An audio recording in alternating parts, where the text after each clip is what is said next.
Euh, D'habitude, c'est Sophie qui me présente, mais là, donc, elle m'a délaissée. Je vais me présenter toute seule comme une grande. Je suis conseillère à la Chambre d'agriculture de l'Allier, et donc, pour une partie de mon travail, je suis 8 exploitations dans le cadre du réseau de référence équin. Et j'ai donc participé au travail que nous avons conduit sur les établissements équestres et qui fait suite à une présentation qui vous avait été faite déjà l'année dernière. En fait, les constats que l'on pose, alors je ne sais pas à quel moment le diapo il arrive, il faut être, voilà, c'est là, c'est super.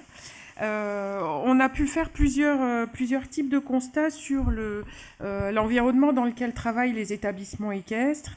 Certains ont été évoqués ce matin, à savoir un recul du pouvoir d'achat des ménages, la forte concurrence observée dans ce secteur d'activité depuis quelques années. Effectivement, on constate une baisse du nombre de licenciés et parallèlement la poursuite d'une augmentation du nombre d'établissements équestres. Et donc, mais forcément, quand la taille du gâteau augmente et que la taille du gâteau pardon, diminue et que le nombre de parts augmente, elles sont d'autant plus petites et les exploitants donc doivent se partager et ont en face d'eux un marché qui se réduit. Et parallèlement, une offre d'activités de loisirs qui, même en milieu rural aujourd'hui, est plus conséquente. Ce qui fait que, à l'issue de tous ces constats, on observe que une demande d'autant plus exigeante que la clientèle a la possibilité de choisir. C'est la raison pour laquelle nous avons... Alors en fait, c'est moi qui fais avancer, voilà. C'est la raison pour laquelle nous avons, en 2016, intégré cette dimension clientèle au suivi que nous menons auprès des exploitations du réseau, dans un contexte où ces réseaux, on a bâti le travail et l'approche microéconomique sur ces exploitations de la même façon avec les mêmes outils que dans les autres réseaux de référence des autres filières agricoles, donc avec des outils plutôt bâtis sur la performance technique et économique. Et on s'est donc rendu compte que ça n'était pas suffisant et que pour comprendre le modèle économique de ces exploitations, on avait besoin de savoir un petit peu plus précisément comment les exploitants réagissaient à la demande et à l'évolution de cette demande, comment la connaissaient-ils, comment on avait besoin d'identifier les couples marché-produit, on avait besoin d'étudier la communication qui était opérée et avec quels outils utiliser. Donc ça, c'est le travail que nous avions réalisé et que nous vous avons présenté l'année dernière, donc avec 70 enquêtes réalisées en 2016, 145 produits étudiés qui nous ont permis de vous présenter des résultats l'année dernière, essentiellement donc à travers lesquels on vous a dit que 3 exploitants sur 4 interrogés réussissaient à maintenir, voire à développer leurs activités. Donc, sachant qu'il ne s'agissait que des exploitations suivies dans le cadre du réseau de référence. Ces exploitants nous ont dit que pour eux, pour la totalité d'entre eux, les incontournables, c'était d'être en phase avec son marché. Et en fait, le comportement qu'ils nous ont décrit, à savoir proposer une prestation de qualité, vendre un beau rapport qualité-prix, on est effectivement typiquement dans la définition de la qualité qui est l'adaptation d'une offre à une demande. Donc, on n'est pas surpris quand ils nous disent qu'en fonctionnant de cette façon-là, ils arrivent à développer ou à maintenir leur activité. À savoir qu'ils ont ils ont aussi intégré puisque ils nous disent qu'ils ont adopté différentes stratégies pour se démarquer. Ils ont donc intégré que face à une concurrence qui se développe, leur marge de manœuvre, c'est effectivement de proposer quelque chose qui ne ressemble pas à ce que propose son voisin pour transformer une situation de concurrence en situation de non-concurrence. Mais donc ces réponses ont amené d'autres questions que nous nous sommes posées et auxquelles on a essayé de répondre en retournant voir une partie d'entre eux en 2017 pour approfondir ces constats. Donc on avait besoin d'aller plus loin pour appréhender plus précisément la clientèle avec laquelle les exploitants travaillaient, pour analyser plus précisément également leur communication. Donc, à nouveau, on reprend contact avec eux et on leur pose des questions telles que qui sont vos clients, quels sont leurs besoins, leurs attentes, est-ce que votre offre de service les satisfait, est-elle vendue au juste prix, comment vous mesurez le taux de satisfaction de vos clients, est-ce que vous disposez d'un plan de communication, avec quels outils de communication utilisez-vous, quel message faites-vous passer, qu'est-ce que vous dites, à qui, comment, où. Donc voilà, on y est retourné pour connaître, pour avoir ces réponses complémentaires. Ce que l'on en ressort globalement, c'est que ces exploitants ont en général une bonne connaissance de leur concurrence. Ils ont pris conscience qu'ils ne sont pas tout seuls. Ils savent exactement qui travaille autour d'eux et ils arrivent à décrire précisément ce que leurs collègues font à proximité d'eux, pour ceux qui travaillent avec une clientèle locale, pour ceux qui sont ou dans leur zone de chalandise ou à proximité, ceux avec lesquels ils partagent leur cible de clientèle. Ils ont bien identifié leurs clients, mais ils ont un petit peu plus de mal à décrire précisément les attentes et les besoins de ces clients. Et ils nous disent avoir des clients satisfaits, qui paraissent satisfaits de leur point de vue, mais en général, ils n'ont pas souvent d'outils de mesure qui leur permet de justifier ce sentiment.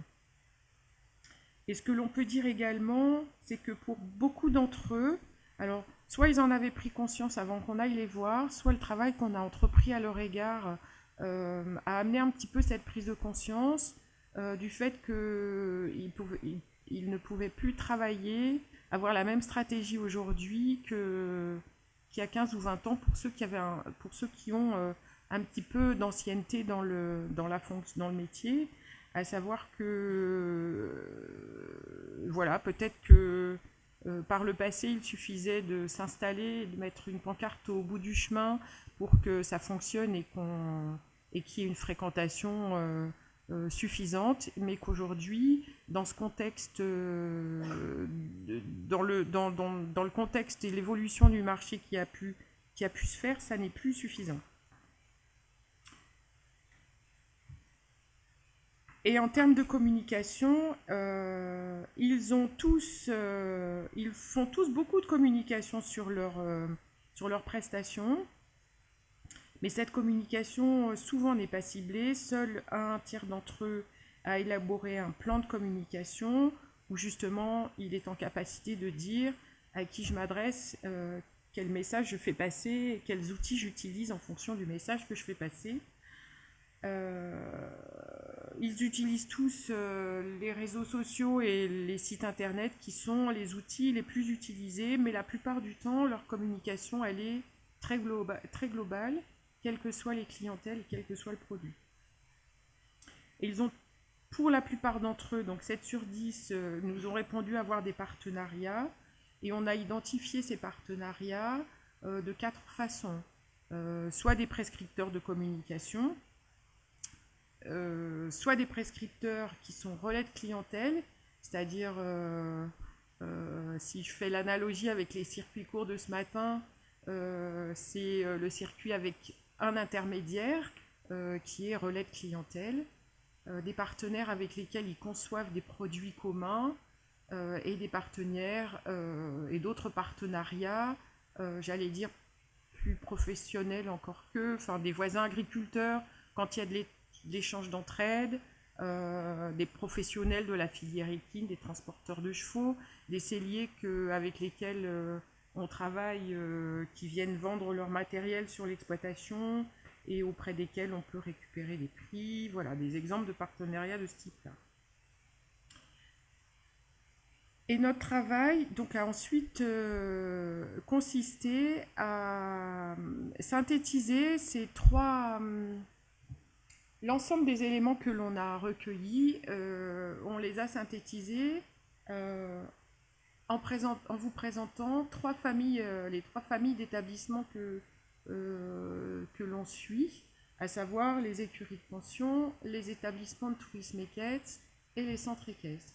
Et on vous les a tous présentés dans les fiches qui sont dans votre pochette de la même façon, en se servant de cette masse d'informations qu'on a pu recueillir et en commençant d'abord par décrire les segments de clientèle qui fréquentent ces établissements.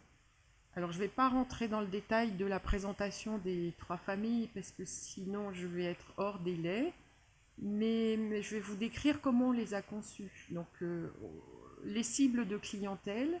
En face de chacune de ces cibles de ce clientèle, on a décrit des besoins, des attentes, donc ce que les clients viennent chercher dans les établissements.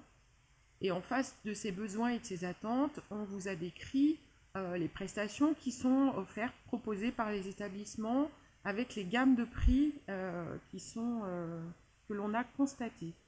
Donc avec des gammes de prix qui peuvent varier énormément, parce que même en décrivant le plus précisément une prestation, on peut avoir des différences dans l'offre qui est proposée, des différences par rapport à des secteurs géographiques et des contextes de marché différents, etc. Et ce travail nous a fait prendre conscience également aux exploitants avec lesquels on a travaillé que effectivement aujourd'hui la démarche elle est non pas de bâtir une prestation et d'essayer de toper le client qui veut bien de la prestation que j'ai mise en place, mais plutôt de définir le segment, la clientèle avec laquelle on veut travailler, de bien identifier les besoins de cette clientèle et d'adapter son offre à ce besoin pour être sûr que ma prestation, elle corresponde à la clientèle qui est effectivement présente, celle que je peux accrocher, celle qui est en capacité de venir chez moi, celle qui existe localement si je veux travailler avec une clientèle locale, et de pouvoir proposer le produit qui l'intéresse et qu'elle va pouvoir m'acheter si j'ai un tarif qui correspond à la capacité d'achat de la clientèle. Donc on l'a fait pour les centres équestres, donc 16 centres équestres là, sur cette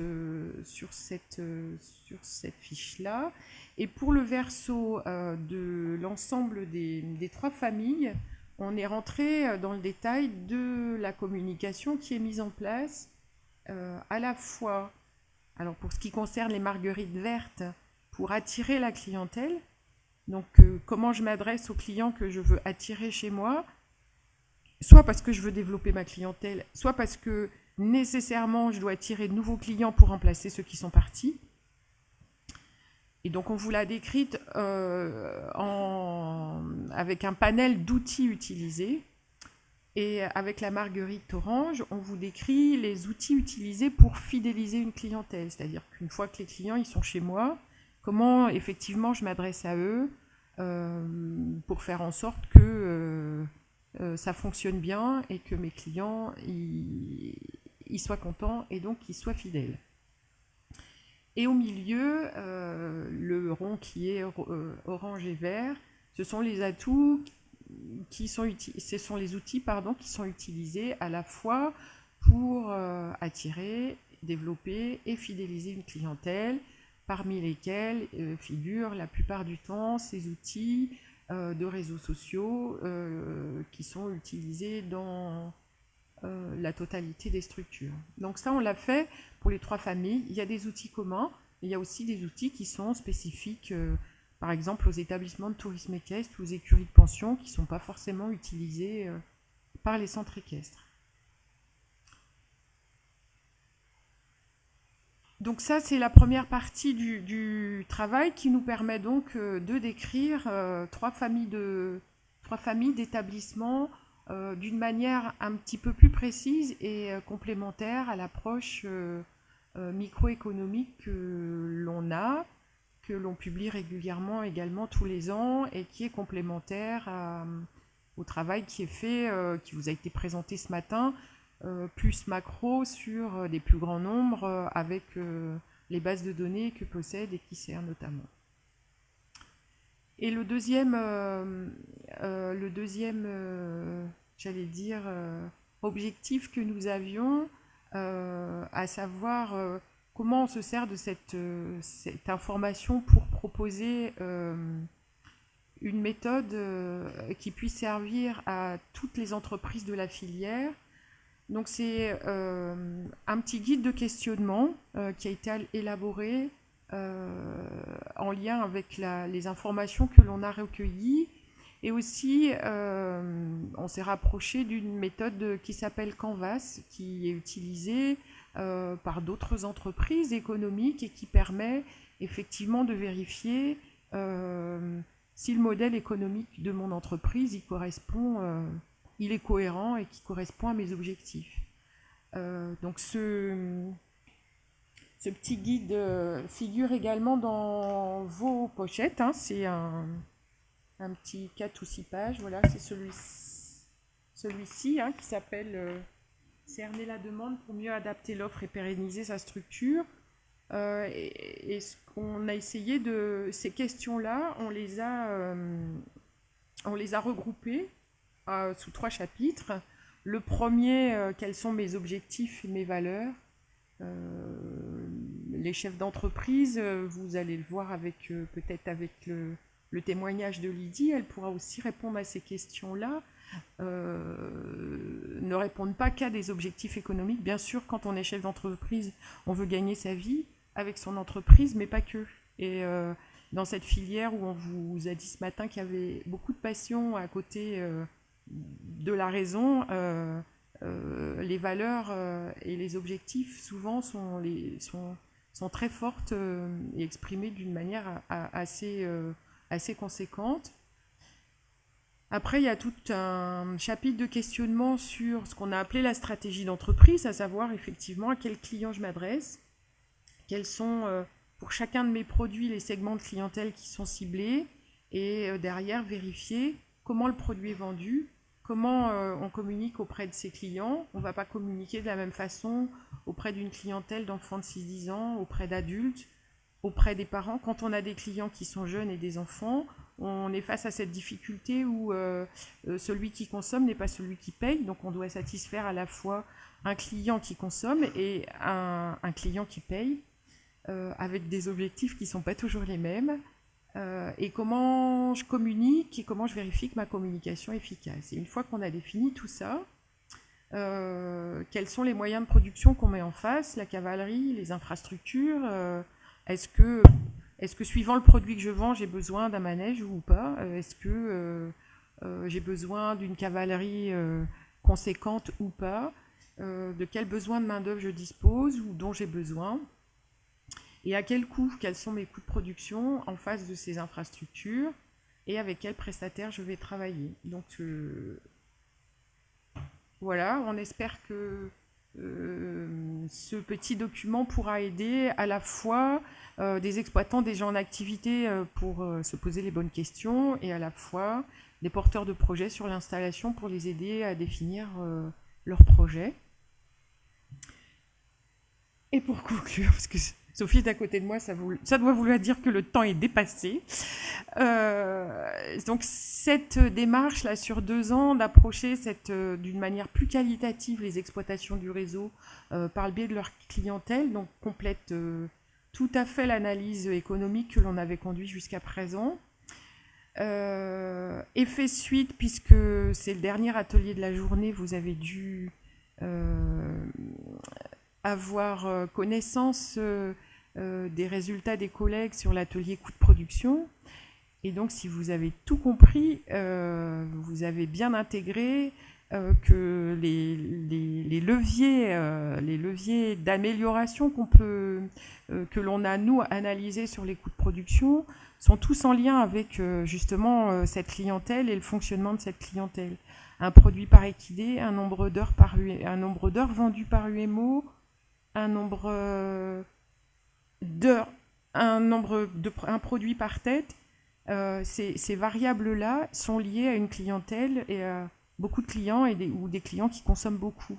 Donc cette analyse et cette adaptation des outils des exploitants face à leur marché, elle est effectivement très très importante. Et donc c'est aussi une démarche qui nous a permis de proposer ce questionnement pour que, mais comme ça nous est demandé, les travaux du réseau puissent aussi servir à l'ensemble des entreprises de la filière.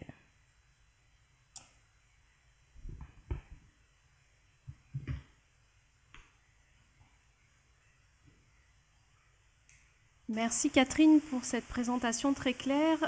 Maintenant, nous allons passer au témoignage de l'exploitation de Lydie Saint-Martin, que je remercie car elle a pris une journée pour venir aujourd'hui illustrer nos travaux et notamment la démarche que vient de présenter Catherine.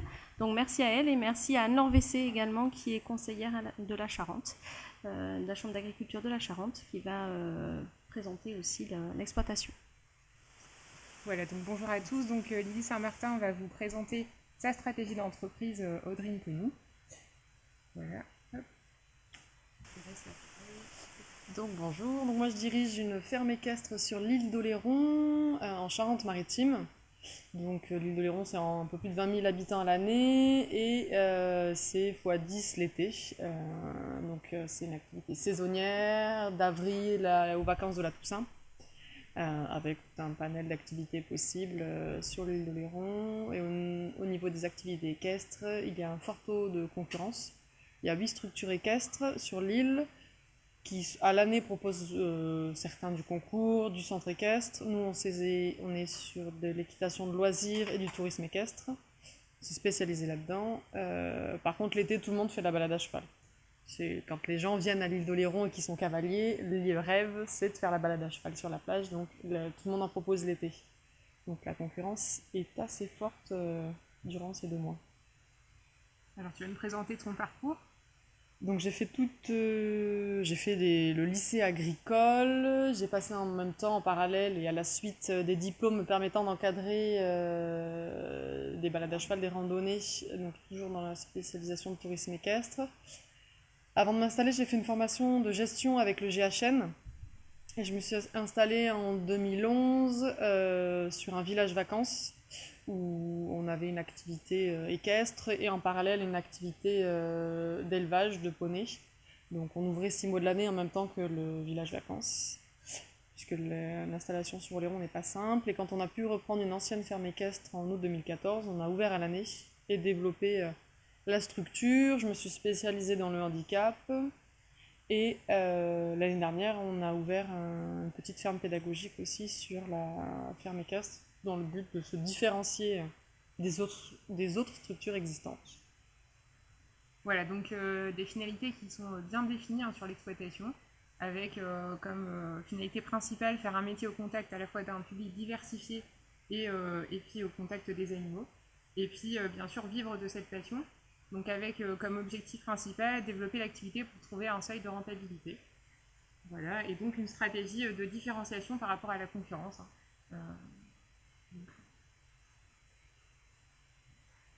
Voilà, et donc une activité très diversifiée. Donc là on a différents produits qui sont proposés. Donc on a tous les produits de tourisme équestre où on est les seuls à proposer des randonnées à la journée pour des cavaliers de passage, autres que nos cavaliers à nous. Parce que les autres structures en font pour leurs cavaliers, mais pas forcément pour les cavaliers de passage. Donc on a des randonnées à la journée, des balades à l'heure sur plusieurs heures. On a aussi une partie cours, découverte à cheval ou à poney, un petit peu de pension. Et après on accueille des groupes, des classes, des centres de loisirs. Et on fait partie du réseau Cheval et Différents, donc j'accueille des personnes en situation de handicap, en groupe ou en individuel. On a le côté ferme pédagogique et un petit peu d'élevage qui renouvelle notre cavalerie poney Shetland. Grosso modo. Voilà, donc un panel d'activités très diversifiées qui permettent d'avoir une activité sur l'année et pas seulement en saison. Alors au niveau des produits, donc on a des produits ciblés pour deux cibles de clientèle. Voilà, donc une clientèle plutôt locale, annuelle, et puis une clientèle touristique, plutôt nationale et plus passagère. Hein. Voilà, donc deux types de clients et des produits différents qui sont proposés sur la structure pour des besoins différents. Donc, grosso modo, ça fait 1 tiers de clientèle annuelle et 2 tiers de clientèle touristique. Donc, dans la clientèle annuelle, on a une petite structure, on a une 40aine de licenciés environ. Ça va être des cours, des apprentissages, de l'équitation d'extérieur, de loisirs, un peu de balade. On va faire pas mal d'animations avec Halloween, Noël, Pâques, etc. Et on travaille avec les centres de loisirs. Ils viennent faire des stages pendant les vacances. On travaille avec les écoles. On fait les temps d'activité périscolaire. Donc tous les après-midi, on va chercher les enfants pour faire une activité. Donc ça fait 2 ans. Et on propose du coup des tarifs à la carte sur des séances sur une carte de 10 heures.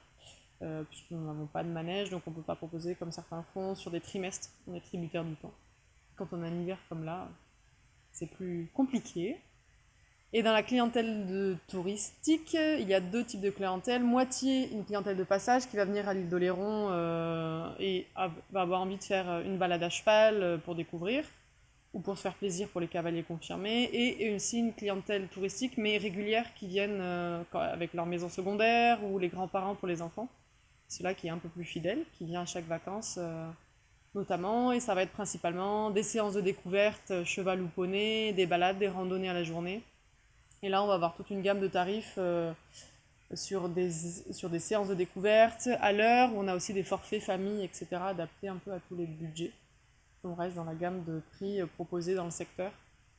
Ni plus, ni trop, ni moins, pour pas casser le marché. Et on a un peu de tout. Voilà. Des produits pour différents niveaux d'équitation, du débutant au confirmé.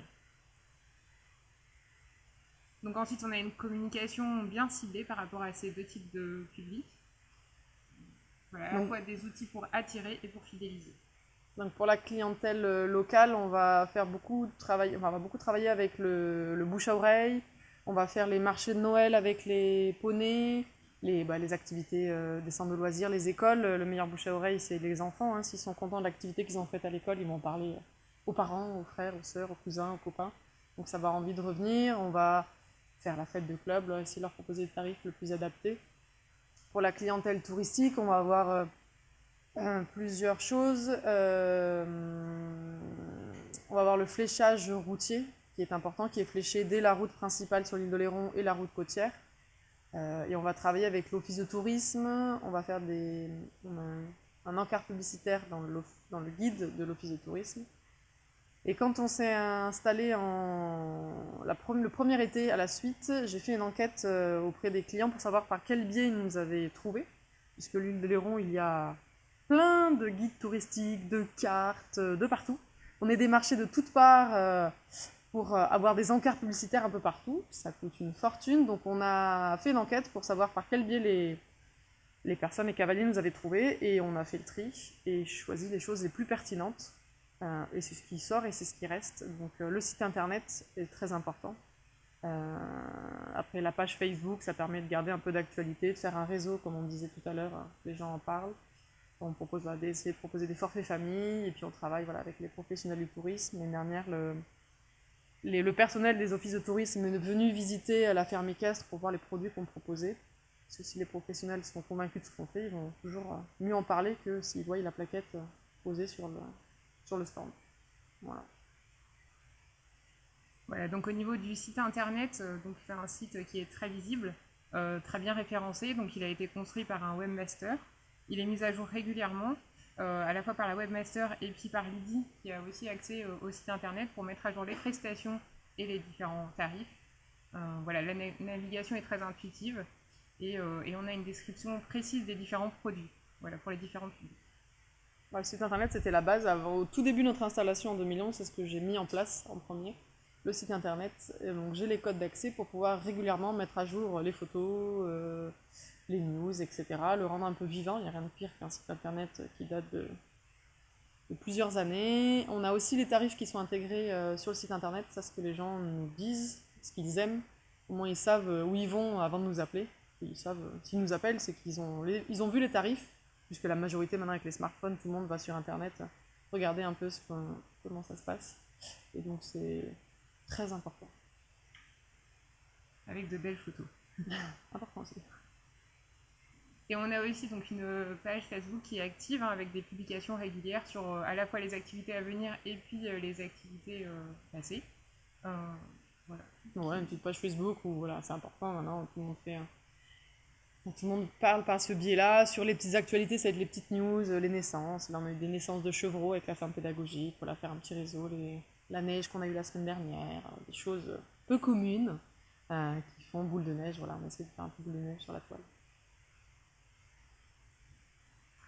Voilà, et donc là, on a la description d'un produit en particulier. Donc, tous les produits randonnées et balades sont décrits sur le site internet. Donc là, on a choisi l'exemple de la randonnée d'une journée pour cavalier intermédiaire. Voilà, donc c'est un petit peu le produit d'appel, hein, sur la ferme équestre. Ouais, alors chaque produit de tourisme équestre fait objet d'une fiche comme ça descriptive. Et là, c'est le circuit autour de l'eau, c'est un peu le produit phare, ce qui a bien fonctionné. Ça permet aux familles où il y a des cavaliers confirmés, mais d'autres qui montent pas assez, de pouvoir faire une même activité ensemble sur la journée, où on fait une petite incursion sur la plage, on pique-nique au bord d'un étang. Donc ça fait un produit pas trop cher, appel d'offres, puisque c'est pas c'est pas le plus rentable, mais c'est ce qui fait venir les gens. Et si les gens ont été contents de la randonnée, ils vont avoir envie de revenir sur d'autres prestations un peu plus rentables. C'est aussi pas le même lien qu'on va avoir avec la clientèle quand on passe la journée avec, c'est pas comme quand on fait des balades d'1 heure. Donc c'est quelque chose de sympa.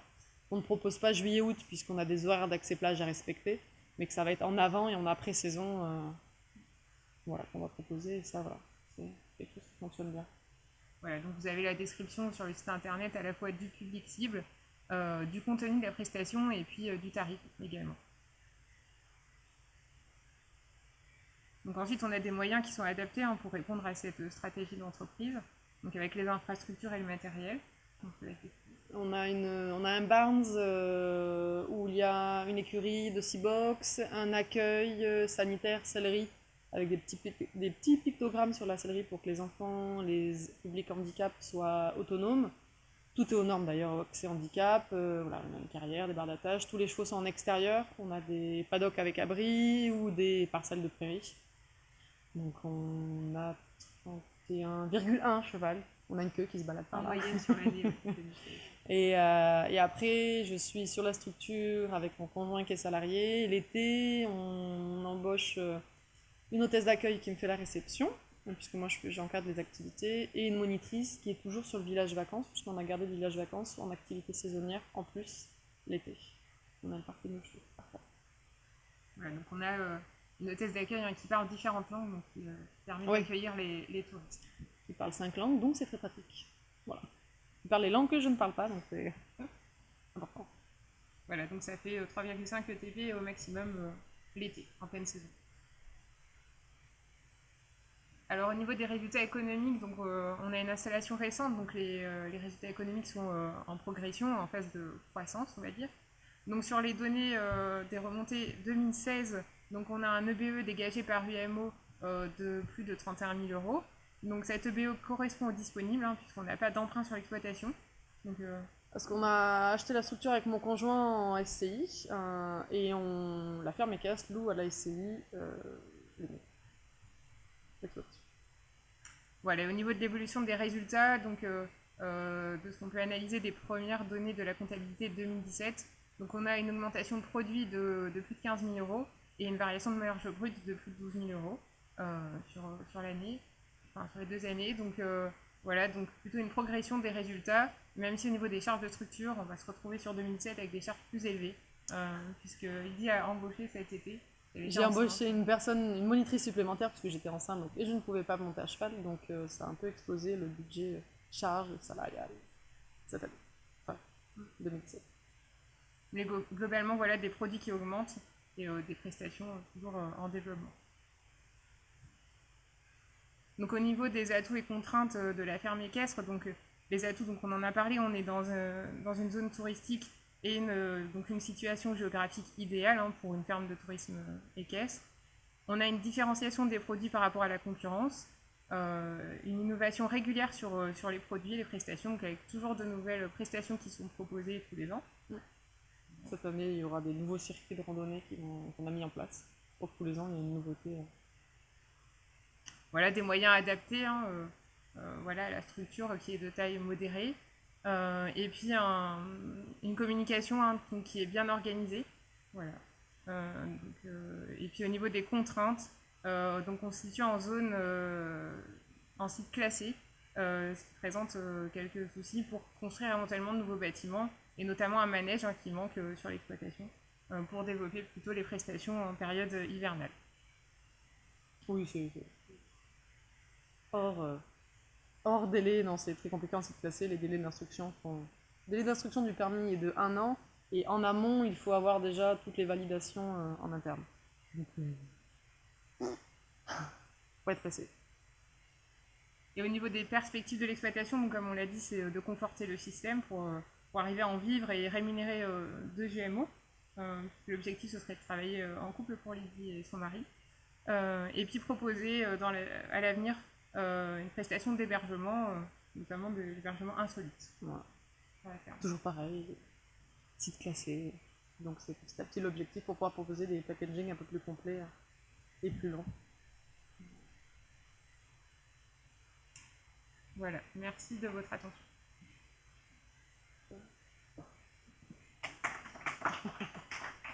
Merci Lydie, je pense que c'est peut-être une question dans la salle par rapport à ce qui a été présenté. Je vais juste, moi, avant de te présenter les questions, préciser qu'en fait, ce travail, c'est vraiment par rapport aux besoins de la clientèle, c'est les besoins vus par les exploitants. C'est eux qui nous comparent les attentes des clients.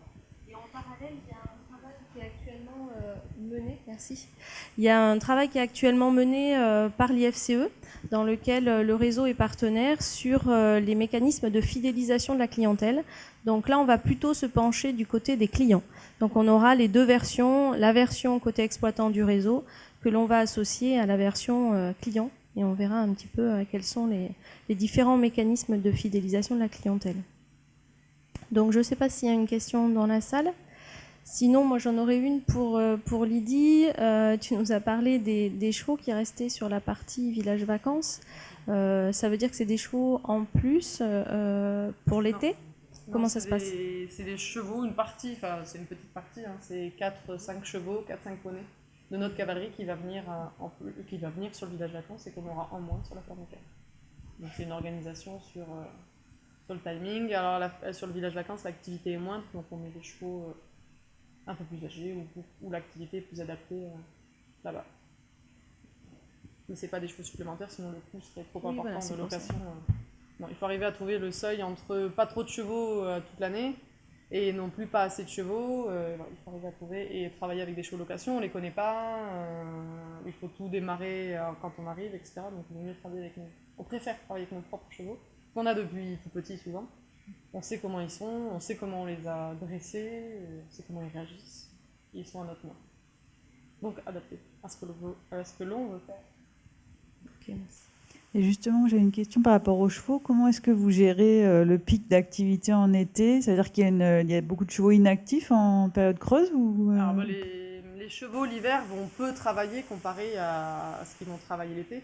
Après l'été, de toute façon, on va toujours limiter le nombre d'heures pour chaque cheval. Ils ont toujours l'été une journée de repos, ce qui n'est pas le cas partout. Et après, l'hiver, forcément, quand il y a eu des pluies, il y a 15 jours, 3 semaines où ils ne vont pas travailler. C'est pas grave, ils vont faire une balade. Et on peut les reprendre, ils vont être gentils, ils sont adaptés, c'est des chevaux d'extérieur qui vivent dehors. Donc voilà. Ils sont adaptés à l'activité qu'on va en faire.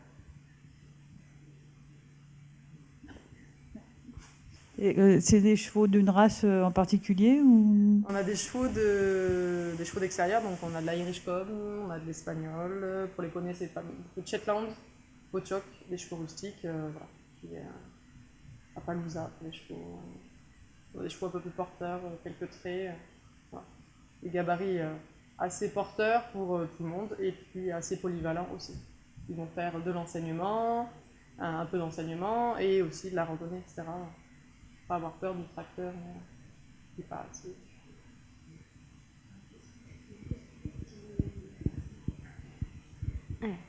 J'ai une question sur l'enquête client que vous avez faite en 2015. Vous avez dit que ça vous avait permis de faire le tri dans les moyens de communication pour attirer la clientèle, notamment de tourisme. Et donc moi, ce que je vois, c'est que vous avez finalement gardé, j'ai l'impression, de l'Internet, enfin, TripAdvisor, site Internet, et de la communication très locale. C'est ça, en fait, que l'étude de... Oui, parce qu'en fait, partir à plus loin, comme il y a beaucoup de centres équestres, les gens qui vont être sur le continent vont pas venir jusqu'à moi, ou s'ils viennent jusqu'à moi, ils m'ont trouvé via le site Internet. Et après, c'est vraiment un budget conséquent dès qu'on veut tabler un peu plus loin. C'est un budget conséquent et on est une petite structure, donc soit on fait plus de budget, il y a un cheval qui ne mange pas, ou... Voilà. Après, on a ciblé sur ce qui fonctionnait le mieux. Et donc le site Internet, après TripAdvisor, tout ce qui est avec avis, c'est à double tranchant. On y est dessus parce que on est un peu obligé, et après c'est à double tranchant parce que les gens, la majorité des gens sont contents, mais ne mettent pas d'avis. Et les quelques peu mécontents, on sait qu'ils vont nous dire à la fin ils vont mettre l'avis. Donc c'est à double tranchant malheureusement, tout ce qui est les réseaux sociaux, Internet, etc. Donc, ça a utilisé avec parcimonie, mais bon, comme quand on va en vacances, qu'on va préparer les vacances, si on voit 10 avis super, un pas content, on se dit que bon, on peut pas contenter de toute façon tout le monde. Si tout est pas bien, bon, là on peut se poser des questions, mais voilà, il faut arriver à faire une balance, évaluer la satisfaction clientèle, mais pas facile. Et du coup, quelle est la part des gens qui viennent par Internet chez vous ? Alors dans ce qu'on avait ressorti, il faudrait qu'on le refasse cette année parce que ça date, mais ça faisait un tiers à ce moment-là. Il y avait encore peu de diffusion locale, puisque c'était la première année, donc on tâtonnait. Il y avait un tiers qui nous trouvait via le site Internet. Ensuite, ça avait été dispatché entre les flyers, le bouche à oreille, et ensuite avec les professionnels qui les envoyaient vers nous. Donc c'est quand même assez important d'avoir un outil Internet correct. Du coup, j'aurais peut-être une deuxième question pour Anne-Laure, s'il y a le temps.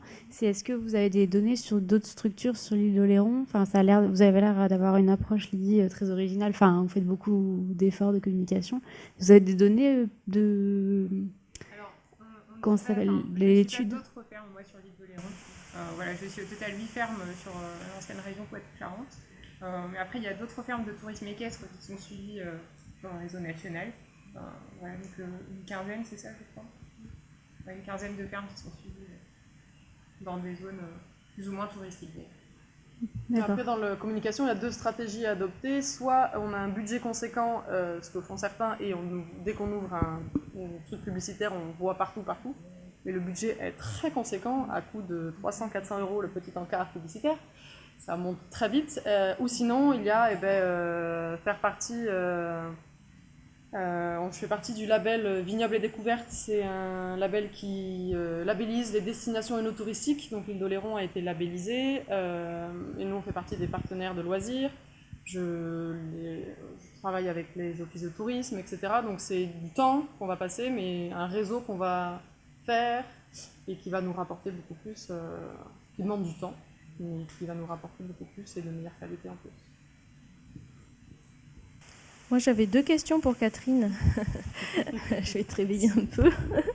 Du coup, la première question, c'est en fait comment les exploitants ont perçu ce questionnement, déjà, par rapport à ce qui est identification de la clientèle. Est-ce que c'est des choses qu'ils avaient déjà fait ou pas ? Et donc déjà, peut-être que tu peux répondre à celle-là avant de... Ils ont été très... On a toujours des scrupules parce qu'on les sollicite beaucoup. Donc ce travail repose sur le volontariat, hein. On va les voir plusieurs fois par an, on revient sur leurs chiffres, et là en plus 2 années consécutives on vient on rajouter une couche en les questionnant sur des sujets qu'on n'avait pas abordés jusqu'à présent. Donc on y allait vraiment sur la pointe des pieds. Et en fait, notre démarche a toujours été bien perçue. avec intérêt. Et pour avoir échangé avec d'autres collègues, on a vraiment le sentiment que pour certains, on a touché du doigt quelque chose que intuitivement, voilà, ils se posaient peut-être des questions, pas forcément toujours le nez un petit peu dans le guidon. On est sur des activités qui sont très chronophages, pas forcément le temps de s'y arrêter, mais vraiment un intérêt et pour certains, des choses qui vont changer derrière. Voilà, donc pour les exploitations qui sont suivies. Et puis j'ai évoqué aussi une formation là, qui a été mise en place avec ma collègue de Bourgogne, avec une entrée coût de production. En face de nous, 4 centres équestres qui a priori pouvaient se ressembler. Certains situés, deux d'entre eux et un projet situé dans vraiment à très proche, enfin une proximité très, très importante, quoi, hein, sur des communes voisines. Et en fait, ça fonctionne bien, quoi. C'est-à-dire que on a procédé par bloc et on a posé des questions. On a été au-delà de l'approche coût de production.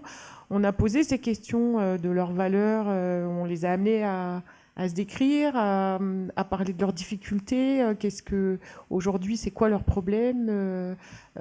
Et en fait, au terme de la formation, on a vraiment 4 structures différentes dont ils n'avaient pas forcément eux-mêmes pris conscience, quoi. Et derrière, je pense qu'ils vont effectivement changer des façons de faire, quoi. Donc, ouais, je trouve que c'est assez bien.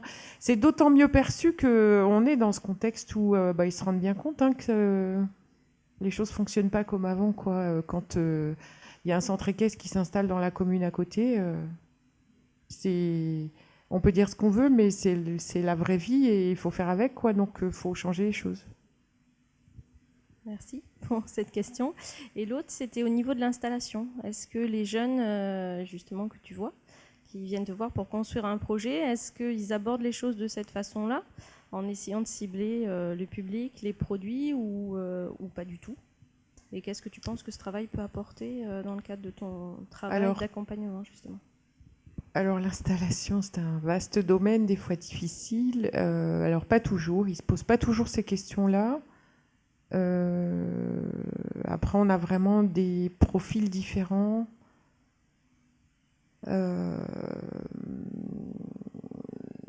Avec alors des professionnels, je pense peut-être plutôt au projet de pension. Quand on a des professionnels qui ont déjà du métier dans l'activité, ils ont une vision un petit peu plus claire effectivement de ces aspects-là. Mais sur les projets d'installation, et notamment quand le contact est pris, par exemple une fois que le foncier est acheté, mais qu'est-ce que vous voulez faire? Il faut faire avec.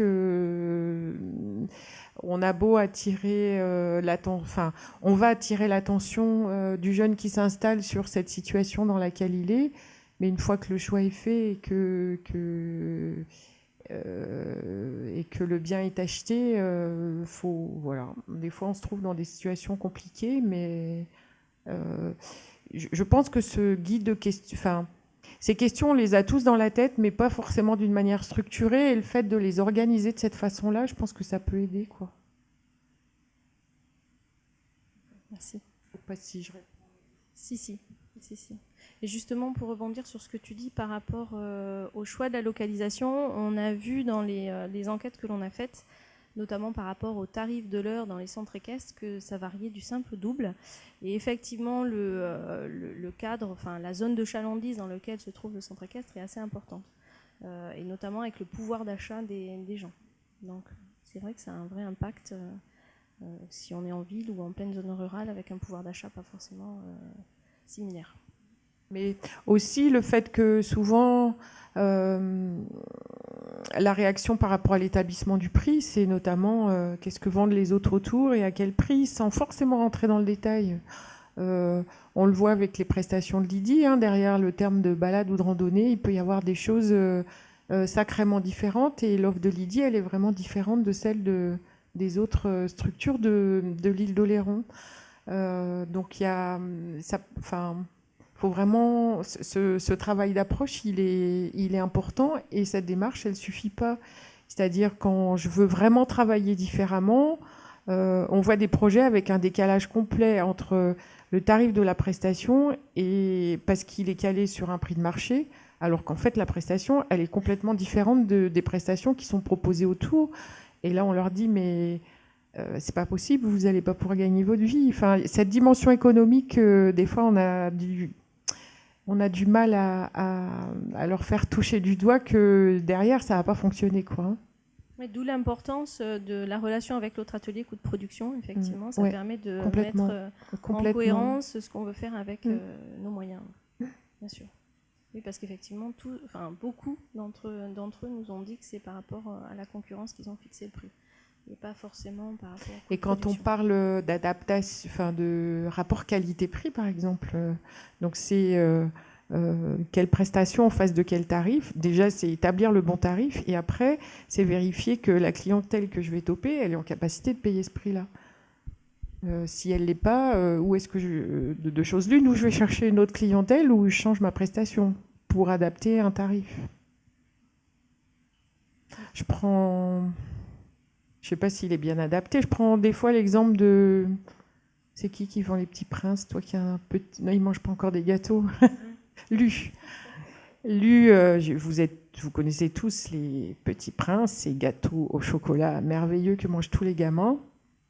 Et ben Lu a pas diminué. Je sais pas si... Alors vous avez peut-être pas d'enfants petits, donc vous en avez pas conscience, mais sachez que Lu n'a pas diminué ses tarifs. Le gâteau Petit Prince de Lu est resté au même tarif, mais Lu a diminué la taille de ses gâteaux. Donc en fait, la marge que Lu s'est fait au nez et à la barbe de tous les clients, c'est en diminuant la taille du produit en fait. Et donc je prends souvent cet exemple pour dire si vous avez des clients en face qui ont ce pouvoir d'achat, certes, votre prestation, elle vaut le double, mais si le client il est en capacité de payer que la moitié, eh ben, pourquoi vous ne lui offrez pas une prestation? Alors, c'est pas toujours facile à mettre en œuvre, mais derrière, est-ce que je ne peux pas être en capacité de proposer une prestation qui revient moins cher pour coller au pouvoir d'achat des clients qui sont à côté de chez moi, quoi. Enfin, sur ma zone.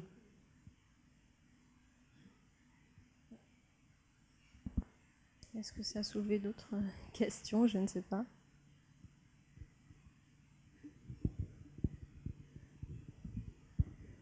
Moi j'ai une question, enfin deux questions pour Lydie. La première c'est un point de détail, mais vous avez mis que vous faisiez des flyers sans tarif. Alors je voudrais savoir pourquoi. Et la deuxième, je voudrais savoir quel est le profil, s'il y en a un, des clients saisonniers que vous avez. Alors, on n'a pas mis de tarif sur les flyers pour pouvoir les réutiliser d'une année sur l'autre. Maintenant, les gens avec les smartphones vont beaucoup sur Internet. Donc, comme sur Internet, tout est détaillé, ça permet d'avoir tout. Sinon, ça serait un peu complexe de mettre les différentes gammes de prix en tarif individuel ou famille. Et ensuite, la clientèle ciblée, ça va être une clientèle familiale, principalement, c'est une activité de loisir, donc principalement débutante. Donc familiale, débutante. Après, il y a des adultes et des enfants. On a la gamme poney et cheval. Mais principalement familiale, pas du tout de compétition. Les gens qui montent habituellement au cheval, vous avez... Alors, en clientèle de passage, on a les deux. Par un tiers de clientèle confirmée qui vont utiliser les produits de balade sur la plage ou de randonnée à la journée, de grosses randonnées à la journée. Et après, les deux tiers vont être plutôt des débutants qui vont s'initier au cheval pendant leurs vacances ou qui n'ont pas la possibilité de monter à cheval là où ils habitent, puisque le coût est trop cher, et qui vont profiter de leurs vacances pour apprendre ou se faire plaisir à cheval. Moi, j'avais une autre question. Est-ce que vous avez conçu des produits avec d'autres partenaires? Alors, on en fait de temps en temps suivant la demande. On fait des randonnées, où on peut faire des dégustations. On avait fait aussi des fois des randonnées où on faisait aussi de la voile en partenariat sur le village vacances. Donc ça dépend vraiment de la demande. Après, c'est un coût un peu plus important. Et il y a moins, il y a 5-6 ans, quand je me suis installée, j'en faisais plusieurs dans l'année. Là, j'ai beaucoup moins de demandes, c'est difficile à remplir. Et on marche mieux sur les randonnées à la journée. Le pouvoir d'achat est quand même moins qu'il y a quelques années. On s'en est rendu compte et on essaye d'adapter l'offre du coup à ce qu'on venait de dire justement. pour continuer sur la suite, là, les hébergements insolites, vous avez commencé à réfléchir à ce que vous vouliez proposer ou avant, il faut faire les démarches administratives. Le but, ce serait de faire l'hébergement en roulotte ou voilà, des choses comme ça un peu atypiques pour pouvoir proposer des produits touristiques qui nous avoir un peu plus longtemps, faire des stages à la journée, etc. ou des randonnées à la nuitée où on n'est pas tributaire d'un hébergeur extérieur. Où le seuil de rentabilité serait quand même meilleur que si on a besoin d'utiliser un hébergement extérieur. Mais pour l'instant, il faut faire les démarches diverses et variées du site classé aux joies. L'île d'Oléron est très jolie, mais du coup, rien n'est passé.